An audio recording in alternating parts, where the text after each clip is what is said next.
If you have ever used drop down button in Flutter, I can almost guarantee one thing. At least once your app crashed the moment you selected a value, and Flutter showed a scary error message that made absolutely no sense. In this video, I'll explain exactly why that happens and how to write drop-down code that never breaks. By the end of this video, you will know how drop-down button actually works internally, why most examples on the internet are incomplete, and how to use drop-downs in real productions app. So let's get started. So drop-down buttons look simple, a list, a selected value, and done. But under the hood, drop-down button is 100% state driven. If your state is wrong, the UI doesn't just look bad, it crashes. Let me show you the mistake almost every beginner and even intermediates make. They treat drop-down button like a static widget, but Flutter accepts one selected value, exactly one matching item. So let's start with the very simple example. Here you can see I have a stateful widget as the home page state, right?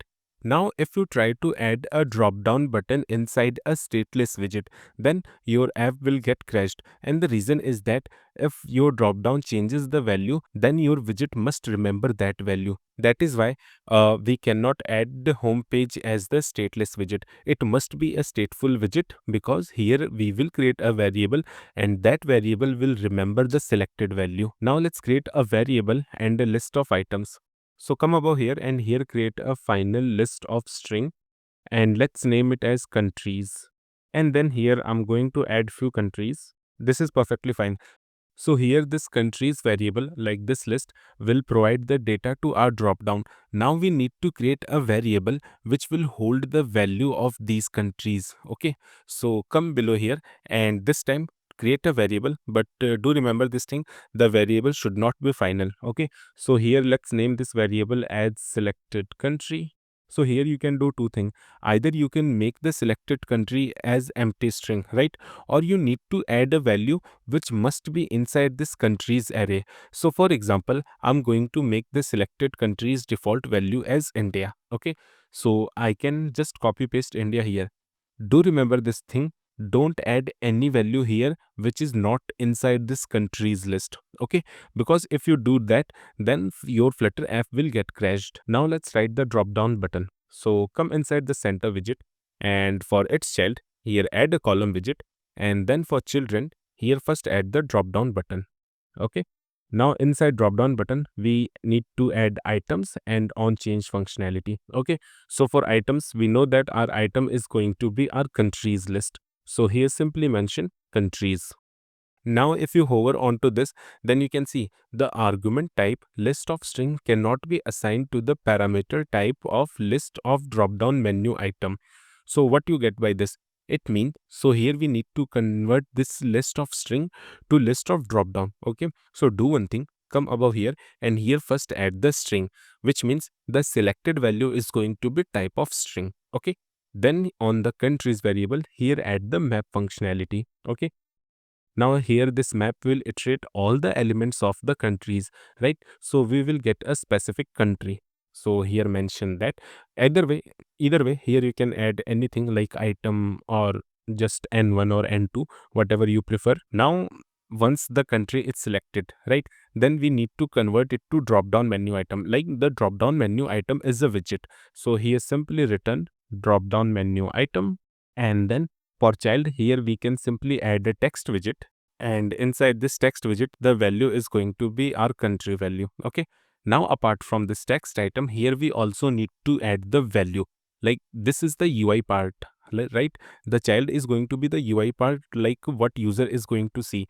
But to add the value in the drop down we need to add a distinguish value, right? So here simply mention value and then here add the country as the value. Okay, this is perfectly fine. Now come afterward and then here simply mention to list and your error will go away. See, it's that simple. Now here we need to add the selected value parameter. Okay, so here just add the value and in the value here add the selected country variable. So this is going to be the current value of our drop down. Okay, now afterwards here we need to add the on changed functionality, like what will happen if the value is get changed. Okay, So whenever user will change something here, we will get a value. Okay. Now we just need to update this value in the selected country variable. So here we need to add set state, because if we don't add set state, then the UI won't be get updated. Okay. So here add the set state, then selected country, then assign this value to this variable. And here also add a null check, because maybe user cannot select a value and he just press the back button. In that case, here we need to add a null checker. It's perfectly fine. Now if I save the code and run the application, then you can see here we have a drop down. And let's do one thing here, add the main axis alignment as the center. It's perfectly fine. Now here you can see our default value is India selected, right? Because here we added the default value as India. Now if I tap onto this and select Canada, then you can see our value is changed here, Canada, right? It's that simple. Now here you can also add a text widget. For example, here you can add a text widget in which we will simply say selected country value, and then here add a style. Let's make it bold and big. So here add the font weight and make the font size as 24. It's perfectly fine. And also add a sized box so that it will look a bit good. It's perfectly fine. Now you can see Canada is here, and if I change the value to Germany, then you can see Germany is here. Now let's talk about why Flutter throw the error that there should be exactly one item with value. So it means that you selected a value that doesn't exist, or the list changed dynamically. So keep this thing in mind. Whatever value you select, it must be inside this variable which you provided as the items to this drop down button. Now let's see the variation of drop down button, because you are not going to use drop down something like this is looking very plain and ugly. So do one thing. So copy this drop down button code from here and remove, and apart from this, remove everything from here. Okay. And then here add a container widget, and then here also add the padding widget. And for padding, here add the padding as symmetric and give the horizontal padding as 12. Okay. Now here add the decoration and then give the box decoration, and here add the border radius, and then here give the border radius as, and then here give the border radius as circular and add the value as 12. Okay. Then you can also add the border property, because our drop down should have a border. So here add the border and then give it the border dot all, and for color here add the gray color to it,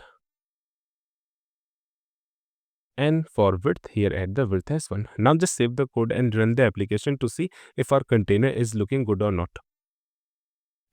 Our container is there, but it don't have any height. That is why it's looking a plain line. So do one thing, add some height to it. We will remove this height value. It's looking perfectly fine. Now also do one thing, here add the color property and make the drop down color as white. Now it's looking perfectly fine.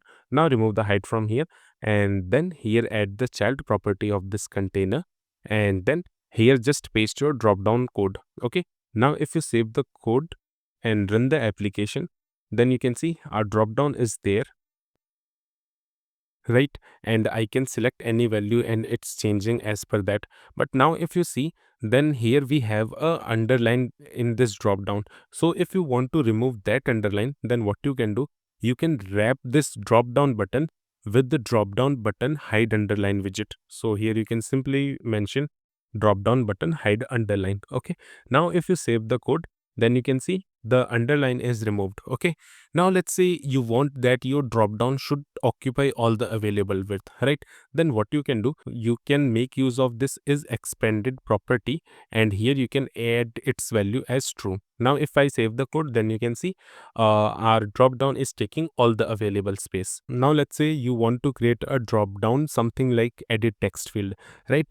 Then what you can do, let's remove the container from here, and instead of this drop down, and also remove this underline widget, and here change this drop down button to drop down button form field, and change this drop down button to drop down form field.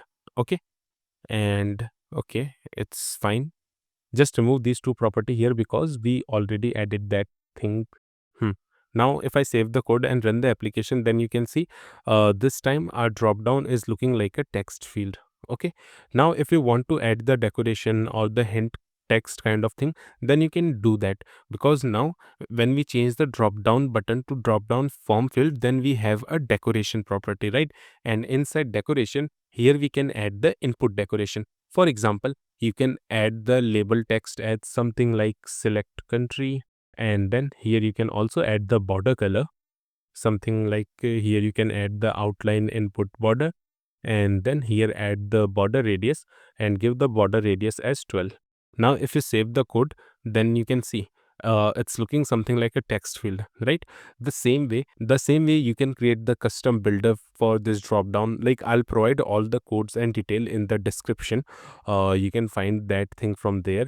So yeah, this is it about the drop down button in the Flutter.